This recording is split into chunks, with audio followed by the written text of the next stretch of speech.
بسم الله الرحمن الرحيم. صوت القاهرة.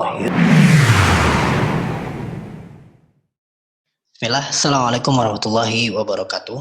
Selamat datang di podcast Suara Kairo bersama saya Arif Rahman Hidayat.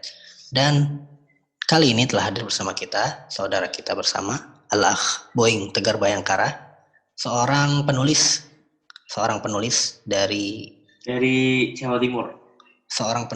Jawa Timur.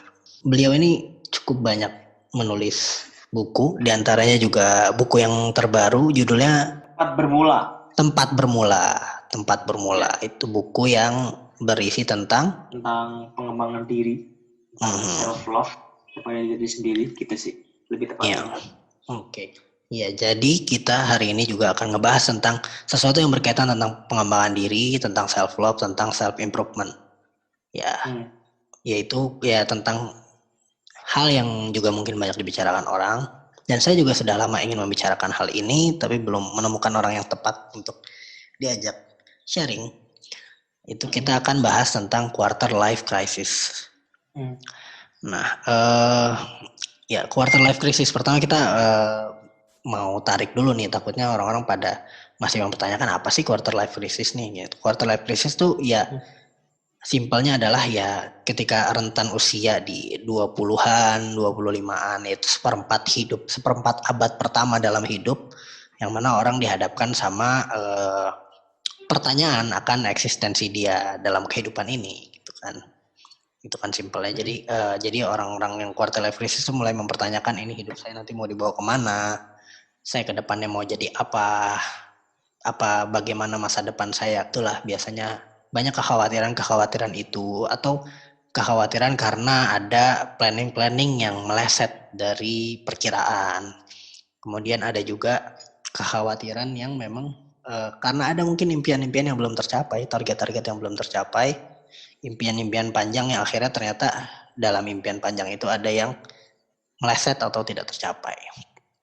Nah, sebenarnya saya mau tanya dulu nih Mas, kalau menurut Antum nih sebagai seorang penulis yang memang juga mengangkat tema self improvement, orang tuh penting gak sih punya impian? Karena kan ini juga quarter life crisis dan kekhawatiran ini kan juga sangat erat kaitannya sama impian gitu. Nah, seorang anak muda terutama itu penting gak sih untuk dia mempunyai sebuah impian gitu, sebuah target yang tinggi gitu, visi hidup yang cukup jelas? Kalau aku sendiri mikir kayak kita hidup harus bisa membuat sebuah planning atau rencana supaya ketika kita melakukan sesuatu, ketika kita menjalani sesuatu, kita jadi tahu arah yang ingin kita tuju gitu. Sesimpel kayak gini, kehidupan ini tuh kalau aku sendiri ya, misalkan kayak ketika kita ingin membuat sebuah buku, kita kehidupan kita ada lembaran-lembaran putih dan kita sebagai pena yang menuliskan yang akan mengisi dari lembaran-lembaran kosong itu. Jadi dan ketika kita ingin ketika kita ingin mengisi lembar-lembar itu, kita tuh perlu kayak planning apa aja yang tulis. Istilahnya di dalam novel itu ada outline atau mind mapping dari hidup itu sendiri, supaya kayak contohnya kayak di dalam sebuah novel itu outline itu tuh berguna ketika kita lagi ada di fase yang writer block gitu, atau nggak ada ide yang keluar gitu. Kalau aku sendiri gitu. Jadi kalau kita punya panduan dalam hidup atau rencana dalam hidup, kalau aku sendiri sebagai penulis, ya aku sebisa mungkin bisa menjalani kehidupan atau menuliskan apa-apa yang kuinginkan dan menjadi sebuah rencana gitu. Dan aku menetapkan ke diriku sendiri kayak ketika kamu gagal dalam menjalani sebuah rencana, yang gagal itu bukan kamu kok, tapi rencanamu gitu. Aku kayak gitu. Jadi setelah kayak menghadapi atau ternyata rencana yang kita buat gagal, nah di situ kita punya konsep atau prinsip kayak gitu, jadi lebih kayak menerima, lebih bisa memaknai kehidupan gitu. Dan selalu percaya bahwa Allah selalu punya rahasia di balik kegagalan kita gitu. Jadi lebih banyak mengambil hikmah dalam kehidupan ketika dihadapkan dengan banyak kegagalan dan masalah gitu sih. Iya sih betul. Betul banget. Terutama tadi ya itu ya mind mapping kayak dalam kehidupan itu ya emang harus ada titik-titik tertentu yang memang kita targetkan juga gitu biar jelas arahnya kemana. Cuma ya ketika itu tidak tercapai atau tidak sesuai ekspektasi kita ya harusnya ya jangan sampai kecewa karena itu yang gagal bukan kita tapi rencana kita ya. Bagus banget. Dan itu yang apa ya? Yang selalu membuatku bisa bertumbuh, selalu bisa apa ya? Selalu bisa berjalan gitu. Karena banyak orang di sekitarku yang mereka nggak yakin sama mimpi-mimpi mereka gitu. Padahal ketika kita emang kita tuh emang nggak bisa hidup dalam mimpi kita, tapi kita bisa kok membuat mimpi jadi indah gitu. Dengan apa? Dengan melakukannya, dengan merealisasikannya gitu. Gitu sih. Ya. Dan baiklah, ketika hal itu didasari sama iman kita kepada Allah dan apa ya, meluruskan yang paling penting emang apa ya, meluruskan niat kamu menjalani itu untuk apa gitu. Kalau aku sendiri ya, aku menulis supaya aku sembuh untuk diriku sendiri dan apa ya, memberikan manfaat kepada orang lain gitu. Ya, Masya Allah. Ya tapi ya kembali lagi itu. Jadi kan karena tadi orang itu masih impian itu penting ya. Impian itu penting untuk kita punya biar kita tahu arah hidup kita kemana. Tapi juga kita harus tahu juga kita diciptakan untuk apa, ya kan? Kenapa kita ada di dunia ini? Alasan kita diciptakan, alasan kehadiran kita. Gitu yang mana ya tentunya untuk ibadah gitu sebagai hamba Allah. Nah, tapi seringkali ini dasar dari quarter life crisis ini kan gitu kekhawatiran ya. Tadi kekhawatiran yang memang berlebih gitu. Benar. Kalau dari pengalaman dan cerita orang-orang katanya ya gitu. Jadi lebih banyak kekhawatiran melanda ketika di quarter life crisis itu sih. Jadi kayak lebih ketemu sama hal-hal baru, ketemu sama resiko dan masalah-masalah baru yang kita dipaksa untuk paham dan bisa melewati tanpa kita dikasih bekal buat kamu gini gitu. Jadi kayak harus bisa mengambil keputusan sih kalau aku ngeliat nih sih untuk quarter life crisis sendiri gitu. Kalau Mas Didi gimana? Kalau nonton kayak gitu? Iya, maksudnya kalau misalnya tadi anxiety itu basisnya kekhawatiran ya, berarti setiap orang itu akan merasakan kekhawatirannya masing-masing di fase tertentu. Cuma kayaknya kalau quarter life crisis itu berarti lebih spesifik ke masalah memang yang ya ada di quarter life crisis kan, di seperempat abad pertama gitu, perempatan abad pertama yang membuat orang tuh banyak mengkhawatirkan banyak hal dan agak numpuk di situ gitu. Ya. Tapi kalau menurut Mas sendiri kayak gitu tuh bagaimana orang bisa melewati hal itu? Kalau dari Mas sendiri gimana? Melewati tentang kekhawatiran tadi ya. Ya, di antara contoh kekhawatiran yang mungkin ente rasakan juga lah, coba bisa di-sharing nggak apa? Biar saya kebayang juga. Biar saya bisa berbagi, kemudian kira-kira gimana ngelewatinnya. Kalau aku lebih ke kayak apa ya, ke menantang diri sendiri gitu. Jadi aku tipe orang yang menurut aku kayak ide itu cepet banget masuk, cepet gitu. Tapi aku kadang dalam action. Nah, suatu saat aku pengen buat sesuatu yang aku bisa menantang diriku. Aku kayak apa ya, istilahnya kayak aku tuh tipe orang yang kalau diberi kesempatan ini ada dua bukit gitu ya berseberangan dan itu kita harus membuat sebuah jembatan dan itu resikonya adalah itu bisa gagal bisa untung gitu, bisa berhasil bisa gagal. Nah itu aku berani untuk bisa nantang hal itu.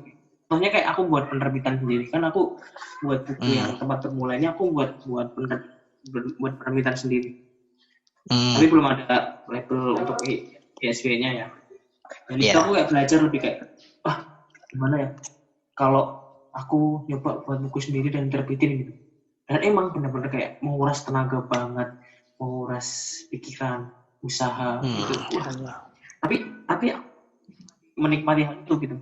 Jadi menurutku kalau ketika kita ingin bisa melewati quarter life crisis itu, ya kita harus menemukan sesuatu yang kita enjoy menjalaninya gitu. Dan ini pun nggak harus terikat dengan passion. Ada kan kalau yang teman-teman gitu kan apa ya, yang kadang kala untuk bisa misalkan kayak masuk ke dunia kerja gitu, kadang masih idealis sama keinginannya kayak aku harus di sini, aku kerja di sini gitu kan, kadang kayak gitu.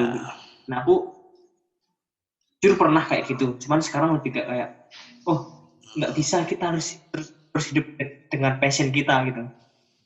Makanya sekarang aku kalau ada tawaran atau apa gitu, ya udah tak terima semua gitu. Nanti kalau udah sukses baru bisa milih-milih gitu. Siap. Ya, jadi berarti ya lebih ke men-challenge diri aja gitu. Enggak menghadapi kekhawatiran dengan cara men-challenge diri gitu, kayak ini khawatir coba aja dulu, coba bismillah gitu. Kayak begitu ya. Iya, betul. Jalurnya ketemu ya beraniin diri aja gitu ya. Intinya belajar nekat juga. Okay. tapi nekat tuh bener nggak sih? Enggak, kalau gini. Nekat tuh sebetulnya itu harus dibarengi dengan konsep tawakal ya. Kalau kita orang beriman sih intinya gini, sesuatu yang hidup kita itu nggak mesti semuanya jelas. Tapi hidup kita, semua hal dalam hidup kita tuh sebetulnya sudah dijamin. Tapi tidak mesti semuanya jelas dan terlihat. Masya Allah. Jadi ente hari ini bisa nebak besok ngapain, bisa aja nebak. Tapi bisa juga ada satu hari di mana ente nggak bisa nebak besok ngapain, gitu. Padahal kan udah jelas gitu. Wa ma tadri nafsum madza taksibu qada gitu. Jadi kayak setiap orang tuh nggak ada yang tahu apa yang akan terjadi besok, apa yang akan dia dapatkan besok. Gitu. Ya emang kita cuma bisa nebak aja, merencanakan, mempersiapkan gitu kan. Nah, kekhawatiran kita itu pasti selalu tentang sesuatu yang meleset dari apa yang kita prediksikan, apa yang kita rencanakan, apa yang kita inginkan gitu. Nah, gimana sih ngilangin ketakutan itunya? Yang ngilangin ketakutan itunya kalau menurut saya ya Islam punya konsep tawakal kan, maka ya diseimbangkan dengan tawakal itu gitu. Tawakal itu bukan kayak gimana ya? Jadi kita tuh punya upaya, kita punya usaha, gitu. Manusia tuh punya usaha, manusia tuh punya kemampuan, punya kekuatan, punya ikhtiarnya. Tapi pokoknya konsep tawakal yang saya pahami adalah orang itu dia betul-betul menggantungkan semuanya itu ke ketentuan Allah gitu. Jadi betul-betul kayak nggak ngandelin kemampuan sendiri sama sekali gitu. Karena bahkan kemampuan itu pun juga pemberian dari Allah. Jadi betul-betul kayak ya itu. Padahal ya kalau bahasa orang yang mungkin orang yang melihat dari luar ini sebuah kenekatan, tapi ini sebetulnya ketawakalan gitu. Ketika ente nggak tahu besok mau maksudnya nggak tahunya ini maksudnya khawatir kayak ketika saya mengupayakan ini nanti apa yang akan terjadi, itu cuma bisa ente tebak. Bahkan sekalipun nggak bisa ente tebak, itu Allah sudah atur gitu. Nah, ya paling tinggal dibarengin tadi dengan tawakal, terus husnuzon sama Allah gitu kan. Dan itu banyak hal yang banyak hal yang bisa kita persiapkan, bisa kita prediksikan, banyak hal juga yang nggak bisa kita tebak, nggak bisa kita prediksikan. Itu sih kalau yang saya rasain, itu yang keyakinan itu yang ada yang dipupuk di dalam diri, sehingga kayak kalau khawatir tuh masih yang nggak sampai tertekan banget gitu. Iya. Berarti emang balik lagi Mas ya, ketika seseorang itu pengen bisa lebih memaknai kehidupan itu, ketika dalam berusaha, ya kita harus benar-benar kayak melibatkan Allah di setiap kegiatan kita. Iya tentunya. Iya, betul. Dan jujur ketika aku yang masuk dalam hal itu, aku rasa kayak ketika aku berusaha, ya udah aku harus serahin aja sama Allah, pasti ada kok jalannya, pasti ada kok gini. Dan aku udah telah kalau bahasanya itu telah melakukan usaha-usaha atau upaya-upaya tadi. Jadi udah hasilnya itu serahin sama Allah. Jadi kalau aku sendiri nih Mas ya, kalau aku dalam sesuatu, aku sebenarnya terinspirasi dari orang itu. Jadi orang itu mengatakan kayak ketika kamu menjalankan sesuatu, kamu tuh jangan mengenal gagal dan kendala gitu. Tapi coba kenalilah proses dan resiko gitu. Karena gagal itu bagian dari proses, kendala bagian dari resiko gitu. Jadi kalau kita mau menjalankan sesuatu, ya resikonya itu udah kamu harus bisa melewatinya, harus bisa menghadapinya. Makanya sekarang jadi lebih kayak yakin dan lebih mantap aja. Gitu sih. Masya Allah. Iya sih, betul banget. Dan emang ini juga ya, maksudnya hari ini itu orang tuh kadang khawatir tentang kehidupannya, orang khawatir tentang masa depannya, orang khawatir tentang apa upaya-upaya yang dia usahakan tuh tidak berhasil. Kadang salah satu penyakitnya adalah punya medsos, yang di medsos itu semua orang nge-share segala hal yang mereka punya, dan jadi kayak sisi indah dari kehidupan orang tuh banyak di-share di media sosial, yang membuat kita tuh kayak saya kok kayak ketinggalan ya, saya kok kayak tertinggal ya, orang-orang udah pada begini, pada begitu. Iya. Orang udah bisa ini, bisa itu. Nah, itu juga benar. itu di antara yang membuat kita tuh walaupun saya juga saya juga harus akui ya, media sosial tetap punya dampak positif banyak banget, tapi itu di antara dampak yang membuat menambah kekhawatiran kita akan kehidupan, karena orang tuh sekarang makin terbuka sama hidupnya dengan adanya sosial media. Gitu sih. Benar.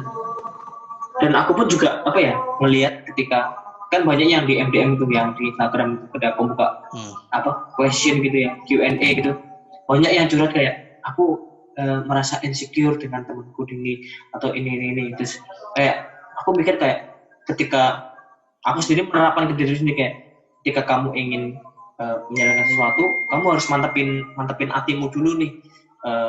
Kamu siap enggak ketika nanti melihat sesuatu yang bakal membuat kamu merasa lebih kayak ya minder atau apapun itu gitu. Jadi ketika udah siap sama hal itu, udah kamu berarti siap gitu. Kan kadang orang itu hidup di standar orang lain gitu.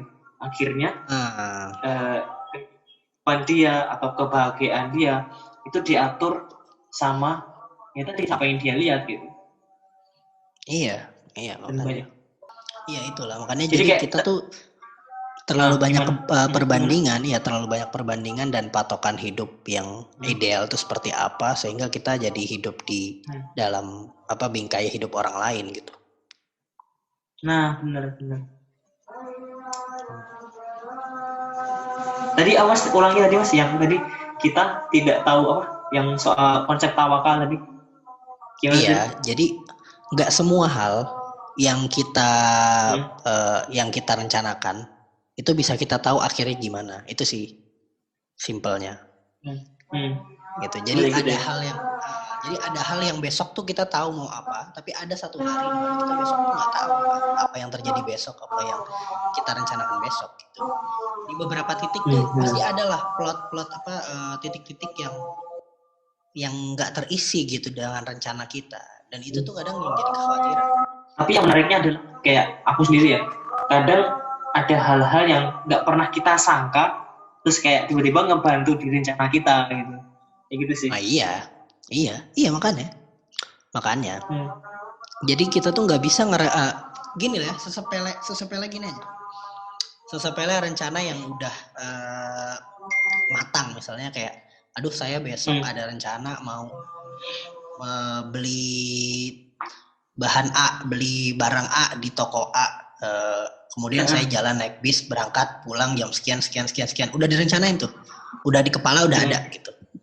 Tapi rasa hati tuh kayak udah ngandelinnya, ya udah saya bisa gitu, nggak ada sama sekali melibatkan kayak rasa ini Allah bisa aja loh geserkan kemungkinan yang terjadinya. Dan iya gitu, dan kayak ketika kita ngandelin banget apa yang kita bisa, ngandelin kemampuan kita lupa sedikit dari tawakal di situ, ngurangin sedikit porsi tawakal kita di situ, itu Allah bisa geserin, tiba-tiba datang ke tokonya tutup, atau enggak datang ke tokonya tiba-tiba tokonya barang yang kita cari udah nggak ada. Itu sesimpel itu aja. Itu padahal cuma kayak kita tuh dalam konsep kita pengen beli barang. Nah, ini banyak hal lagi dalam kehidupan yang kayak jangka panjang banget, itu udah lebih nggak bisa kita ngandelin apa yang kita rencanakan aja atau apa yang kita usahakan aja gitu. Jadi kayak usaha takkan mengkhianati hasil, ya ditambah lagi usaha dan tawakal tanpa mengkhianati hasil gitu. Tapi ya indahnya jadi seorang muslim adalah ya ketika hasilnya pun tidak sesuai dengan harapan kita selalu tahu bahwa apa yang Allah kasih itu ya itu yang terbaik gitu kan. Iya, betul, itu banget, itu bener Mas. Aku juga menerapkan diri sendiri kayak itu adalah rasa kayak, maksudnya ada orang-orang yang ketika mereka menemukan hal, jadi nggak bisa dibilang gagal sih, cuma apa ya, hasil dari yang mereka inginkan dari upaya mereka itu nggak sesuai ekspektasi. Nah, itu tuh biasanya ditekan, akhirnya jatuhnya jadi depresi gitu. Padahal ya. Iya. Tapi kalau orang Muslim tuh selalu dengan konsep ya itu ya, kalau misalnya dia mendapatkan musibah dia bersabar, mendapatkan kebaikan dia bersyukur, dan itu konsep itu adalah konsep yang paling ini. Jadi kayak di balik musibah tuh pasti selalu ada hikmahnya, di balik hal-hal yang tidak kita harapkan. Bukan hanya musibah, tapi hal-hal yang tidak kita harapkan atau hasil yang tidak kita ekspektasikan itu selalu ada hikmahnya gitu. Nah, kalau misalnya sesuai, jangan jumawa, karena ya itu bukan hasil kita sendiri, maksudnya itu memang ya itu Allah yang mudahkan jalan kita gitu. Dan sering kali juga ada hal-hal yang kayak kelihatannya nggak mungkin, tapi ya Bismillah gitu, kita nekat. Nah itu tadi ada kayak seolah-olah kata nekat, padahal di sisi lain itu ada campur tangan Allah gitu, di situ ada di situ ada kekuasaan Allah yang lebih membuat kita tuh kayak kadang kita saya juga ngerasa kayak bulan depan gimana nih hidup, tapi pada akhirnya Allah memampukan kita gitu sesepele itu, atau banyak hal gitu, atau bahkan saya sering juga sesimpel kayak ujian aja, ujian di Al-Azhar. Saya ujian kadang-kadang saya ngerasa ngisi tuh kok kayaknya tadi nggak bisa ya, kayaknya tadi nggak ketemu ya jawabannya, tapi terus kayak orang-orang bilang nih mata kuliah paling susah lah apa ya, tapi ya udahlah Bismillah lah, saya pokoknya dia nggak mau ngulang ini, mudah-mudahan saya bisa gitu ya, Bismillah gitu, ya Allah mudahkan, udah gitu, akhirnya ya keajaiban datang gitu, ya udah lancar aja gitu di mata kuliah. Itu sesimpel itu, padahal kayak kita benar-benar udah nggak ngandelin kemampuan kita lagi. Nah sebaliknya ketika saya ngerasa mampu ujian, wah bener nih, udah nih nilainya A lah, udahlah kalau ada A plus lah, tahu tuh ternyata ngulang. Kasih bener. Dan iya kan, dan itu adalah ya diantara konsep tawakal itu kita sering lupa sih di situ gitu. Iya. Sering lupa di situ, kita sering kelewat di situ. Gitu. Dan tawakal kan apa ya? Yang menurut kayak sesuatu yang ringan untuk bisa diucapkan, tapi susah untuk dilakuin kadang. Apalagi kalau dia emang apa ya? Emang orangnya ambisius gitu kan, dengan orang-orang ambisius gitu kan, tanpa didasari keimanan atau ya khusnudon sama Allah, dia kayak merasa pesimis terus gitu. Ya, aku tuh punya temen juga Mas, kayak dia tuh orang pesimis banget, kayak jalankan apa gitu, dia nggak yakin lah yang beli segini, nggak yakin lah nanti bakal bisa jalan gitu. Tapi kembali lagi, kalau kita udah berusaha semaksimal mungkin, ya udah bakal kok gitu. Ya kalau emang kamu dapat segitu, ya udah itu rezekinya segitu, ya udah syukuri aja gitu. Ya. Dan apa ya? Kalau menurut Mas gini nggak sih, kayak tawakal itu tuh maksudnya kayak pemberian dari Allah itu tuh bergantung juga dari amal soleh kita kadang.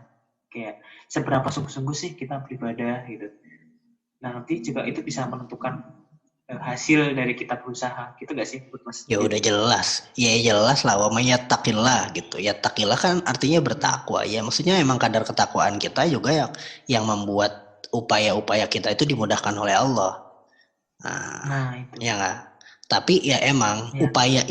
upaya kesuksesan duniawi, kemudahan dalam hidup tidak pernah dan tidak bisa dikonversikan dalam bentuk nominal. Jadi kalau misalnya ada orang kelihatannya bertakwa, beriman, ya rajin sholat dan lain sebagainya, hidupnya kok kayaknya biasa-biasa aja. Ya menurut kacamata Anda gitu kan, kacamata kita gitu. Nah, sama sebaliknya orang-orang yang kelihatannya glamor, ya itu karena sekarang ada sosial media kan kita bisa ngeliat kehidupan orang ya, terus kayak ngeliat ada, wah kita lihat ketentraman hatinya, mungkin kayak ya segala hal dalam hidup dia tuh banyak hal yang dimudahkan ya itulah gitu. Dia selalu punya jalan keluar gitu, jalan keluar yang memang diberi apa ya dipercepat oleh Allah gitu, jalan keluar dari masalah-masalahnya. Sedangkan mungkin banyak orang yang ya itu secara nominal secara pencapaian achievement kehidupannya kok kayaknya udah tinggi banget ya, ini kayaknya orang udah settle, udah bisa segalanya, udah mampu semua, anak ada, istri ada, rumah bagus gitu, pekerjaannya terhormat, mungkin punya fame gitu kan. Itu kan sekarang yang ada yang apa namanya yang disoroti oleh kebanyakan orang terutama di sosial media. Tapi ya itu kembali lagi itu nggak menjamin. Betul. Dan tetap ya emang tadi kuncinya ketakwaan. Kalau masalahnya nominal memang misalnya kayak kalau orang mengartikan kemudahan itu dengan Allah memberi nominal, memberi rezeki, limpahan rezeki, dan nggak bisa dibilang rezeki sih, yang memberi kemudahan duniawi tadi, ya itu memang itu bukan kaitan dengan ketakwaan, karena itu orang kafir juga Allah kasih gitu, orang fasik juga Allah kasih gitu. Karena itu juga ada konsep istidraj kan, nggak sholat tapi kayaknya kaya gitu, nggak ada, hidup aman-aman aja gitu. Ya, kita nggak tahu di akhir gitu kan. Maaf gitu, makmur. Ini kan balik lagi kayak sesuatu yang kita lihat baik belum tentu baik gitu, dan sesuatu yang kita lihat buruk itu juga belum tentu buruk gitu kadang. Iya. Masya Allah. Dan menurutku sih ketika orang gagal atau ketika dia menghadapi masalah, menurutku itu adalah salah satu fase dalam kehidupan, dan emang itu kamu harus ngejalanin dan kamu harus melewatin gitu sih. Jadi setiap apa yang datang, setiap musibah atau suatu nikmat itu kayak fase kehidupan yang Allah udah atur buat kamu.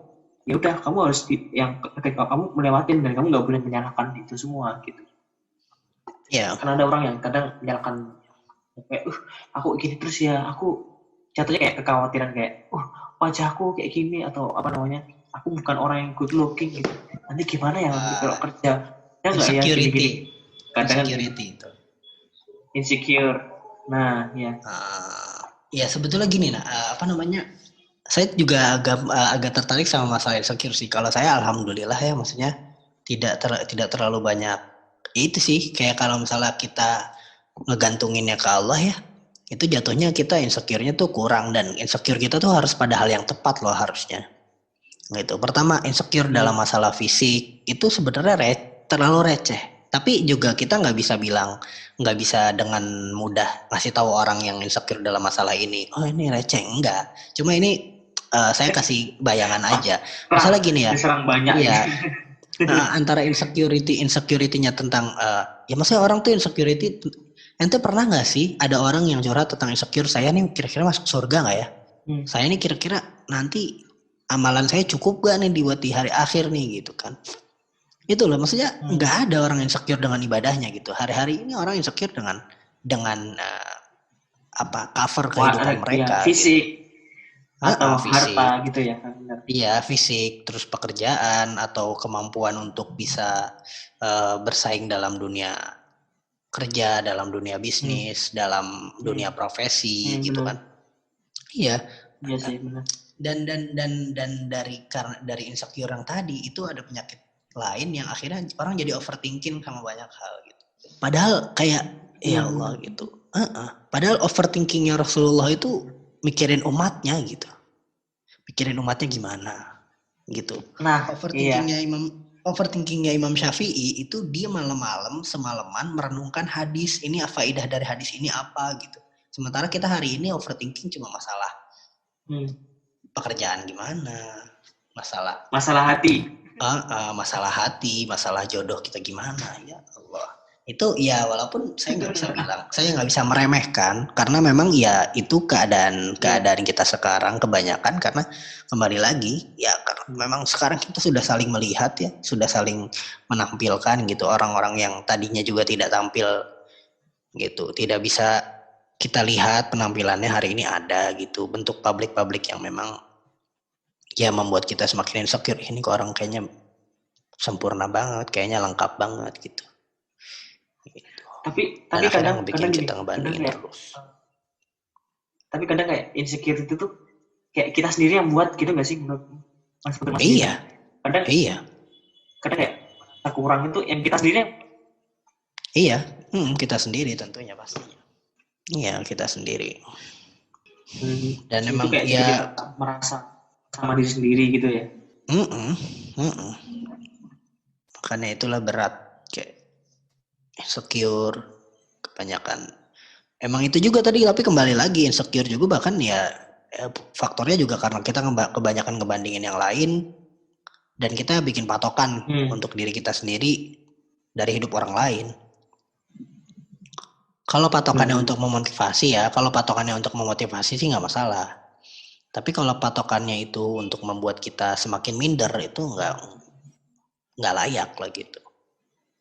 Kalau patokannya memotivasi, misalnya si A nih achievement hidupnya udah segini sih, kalau nggak kita tarik ke belakang tokoh-tokoh siapa yang kita kagumi, kemudian kayak beliau bisa mencapai hal-hal demikian, misalnya para ulama bagaimana dulu mereka perjuangan dalam hidup, dan kayak kita pengen dong punya perjuangan yang seperti itu. Nah itu lebih tinggi gitu dari ketimbang kita kayak insecure dan ngebandingin sama tokoh-tokoh yang mungkin terdekat hari ini, yang kita mau nggak mau kayak harus ada di bingkai kehidupan yang kayak gitu, yang mana itu nggak bisa gitu. Semua orang beda-beda ya, itulah berat. Iya, dan banyak dari kita tuh lupa, kayak kebanyakan dari kita lebih banyak memikirkan bagaimana hidup yang bahagia tanpa memikirkan akhir hidup yang bahagia kadang. Jadi kayak bagaimana ya kita bisa hidup pantas dengan layak dengan apa yang diusahakan, tanpa memikirkan kayak gimana akhir dari apa yang kamu usahakan itu jadi kebahagiaan, menjadi sebuah pahala, jadi sebuah amal syariah untuk kamu setelah kamu mati gitu. Kadang yang lupa banyak orang kan kayak gitu kadang. Iyalah. Akhirnya balik lagi orientasinya cuma ke masalah dunia aja.